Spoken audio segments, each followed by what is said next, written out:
तुर्की के सदर गैर मुल्की दौरे पर थे कि अचानक उनके कान में कुछ तकलीफ महसूस हुई। वो चाहते तो वहीं किसी गैर मुल्की डॉक्टर से चेकअप करवा सकते थे, लेकिन उसके उलट उन्होंने अपने उस दौरे को मुख्तसर किया और वापस अपने मुल्क तुर्की लौट आए और अपनी यूनिवर्सिटी से जुड़े अस्पताल में दाखिल हो गए। वहीं उनका मुआयना हुआ और डॉक्टरों ने चंद रोज आराम का मशवरा देते हुए यूनिवर्सिटी अस्पताल में ही दाखिल कर लिया।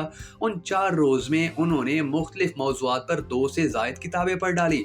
उसी दौरान अहम सरकारी इजलास होना था जिसमें आर्मी चीफ, वजीर आजम और सदर को शरीक होना था।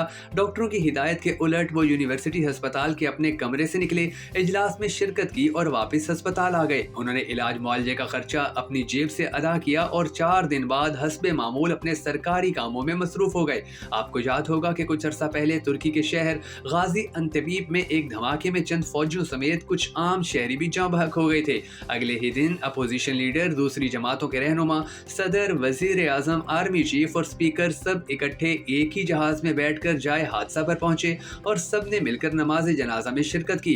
वहां जब भी कोई ऐसा नाखुशगवार वाकया पेश आता है तो सबसे पहले वजाहती बयान और हिकमत अमली के बारे में लाहे अमल का ऐलान तुर्की के सदर या वजीर आजम खुद करते हैं और अवाम को एतमाद में लेते हैं। मैंने अपने तुर्क दोस्त से पूछा कि तुर्की में भी बम धमाके होते हैं, दहशतगर्दी के वाकयात भी होते हैं, लेकिन इसके बावजूद तुर्की मुसलसल तरक्की कर रहा है, मुईशत मजबूत हो रही है और हर रोज तरक्की के नए रिकॉर्ड कायम हो रहे हैं। आखिर ये कैसे हो रहा है? शाम, इराक, ईरान, यूनान समेत तुर्की के हमसाया ममालिक में कशमकश और चपकलिश मौजूद है, जिसका असर बिलवास्ता तुर्की पर भी पड़ा है। यूरोप और एशिया के संगम पर वाक़ ये मुल्क आज भी अंदरूनी और बैरूनी साजिशों का शिकार है, लेकिन हैरत है कि इस मुल्क में फिर भी सियासी, मुआशी, समाजी गर्ज हर शोबे में पेशरफ्त हो रही है। आखिर इसका राज क्या है? मेरा तुर्क दोस्त मुस्कुराया और उसने कहा, आप ठीक कह रहे हैं, तुर्की को भी दीगर ममालिक की तरह मुख्तलिफ चैलेंज दरपेश हैं, लेकिन अल्हम्दुलिल्लाह हमारी मुईशत बेहतर है और रोज बरोज तरक्की कर रही है। दरअसल 1980 और 90 की दहाई तक तुर्की का हाल भी आपके मुल्क पाकिस्तान से कोई मुख्तलिफ नहीं था।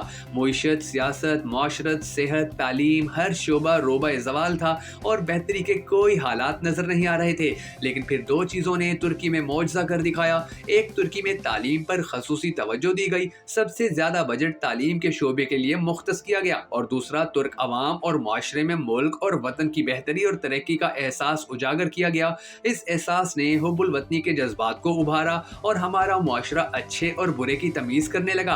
हुकूमत ने मुईशत को संभाला, ताजरों, सरमायाकारों और कारोबारी हजरात को एतमाद में लेकर अपनी नई हिकमत अमली बनाई। तालीम, अवामी शऊर और इक्तिसादी बेहतरी ने तरक्की को तरक्की की शाहराह पर गामजन कर दिया, जिसका सफर अब भी जारी है। तुर्क अवाम अच्छे और बुरे की तमीज कर चुके हैं। कौन मुल्क के लिए बेहतर सोच रहा है और कौन मुल्क के लिए नहीं बल्कि अपने जाती और महदूद मफाद के लिए काम कर रहा है, वो लोग ये सब जान चुके हैं। लोगों को इल्म है कि फलां शख्स मुहिब वतन और फलां शख्स खुद गर्ज और इक्तदार व माल का पुजारी है, लिहाजा वो वोट सोच समझ कर देते हैं, ना कि जाती मफाद के लिए। यही तुर्की की तरक्की का राज है।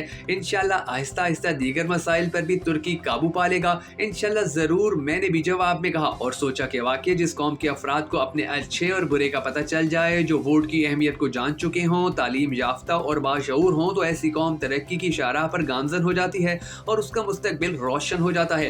तुर्की की तरक्की से बहुत से असबाक सीखे जा सकते हैं, सियासत हो या मुईशत, तालीम, मुआशरत, हुब्बुल वतनी, दहशतगर्दी के खिलाफ जंग, सफारतकारी, बर्दाश्त, एहसास जिम्मेदारी या अवाम की खिदमत। गर्ज बहुत से शोबों में हम तुर्की से सीख कर अपना किबला दुरुस्त कर सकते हैं।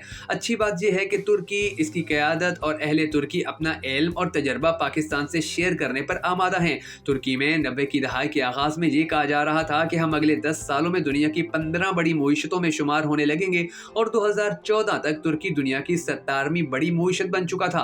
तुर्की में मुआशी तरक्की का सफर और जमहूरी तारीख का सफर तमाम तर नामसाइद हालात के साथ पिछले 90 साल से अपनी एक तारीख रखता है। ये कोई मौजज़ा नहीं बल्कि एक कौम के कठिन सफर की तारीख है। तुर्की दुनिया की वाहिद सरमायादाराना रियासत है जिसने 1923 में नए कौमी सफर के आगाज में मुईशत के बड़े हिस्से पर कंट्रोल कायम किया।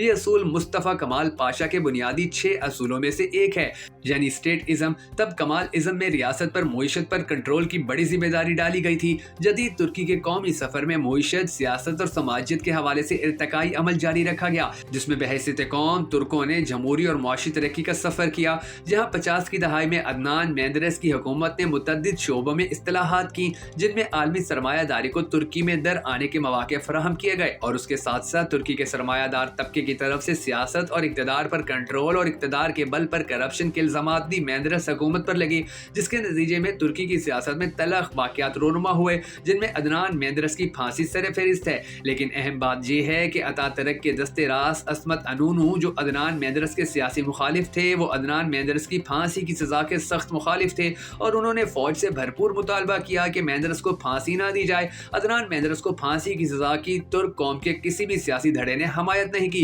लेकिन यह भी हकीकत है कि मेंदेरेस हुकूमत के आलमी सरमायादारी पर बढ़ते हुए इन्हिसार और करप्शन को तुर्की में नापसंदीदगी की निगाह से देखा गया। अदनान मेंदेरेस का दौरे सियासत दर हकीकत तंग नज़र, कौम परस्त और रिजती सियासत के तसादुम की इंतहा थी। इसके बाद तुर्की के अंदर तंग नज़र कौम परस्ती की सियासत में इस्तिलाहात का दौर शुरू हुआ। अतातुर्क की जमात CHP इस दौर के बाद तंग नज़र कौम परस्ती से एक सोशल डेमोक्रेटिक सियासत की जानिब गामजन हुई। ये वो दौर था कि जब अस्मत अनोनो इस जमात के सरबरा और नौजवान बुलंद एजोद सेक्रेटरी जनरल थे।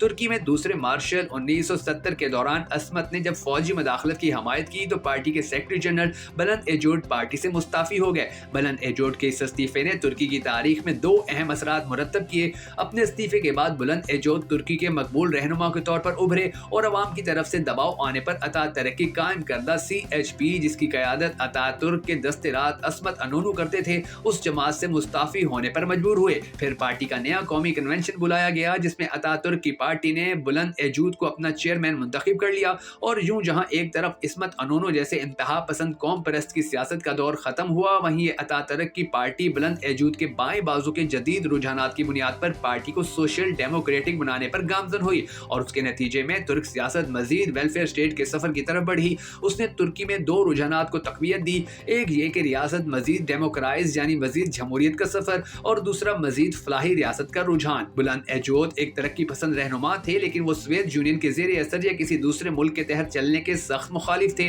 उनकी सियासत ने कमाल इज़्म के अंदर इस्तिलाहात का अमल किया। अब कमाल इज़्म की अमली शक्ल में सोशल डेमोक्रेसी ठहरा और अतातुर्क उस सोशल डेमोक्रेटिक रुझानात के रहनुमा दर हकीकत ये दौरे कमाल इज़्म का सियासी इज्तिहाद था। इसलिए तुर्की का वोटर, जो कि खानदानी, मौरूसी, फिरका वाराना, मजहबियत और दीगर आलाइशों से पाक है, जो अपनी दो बड़ी शनाख्तें रखता है, सोशल डेमोक्रेट वोट और नॉन सोशल डेमोक्रेट वोट। 90 की दहाई तक तुर्की में सियासत, जमहूरियत और मुईशत में तरक्की का सफर एक मौजू है।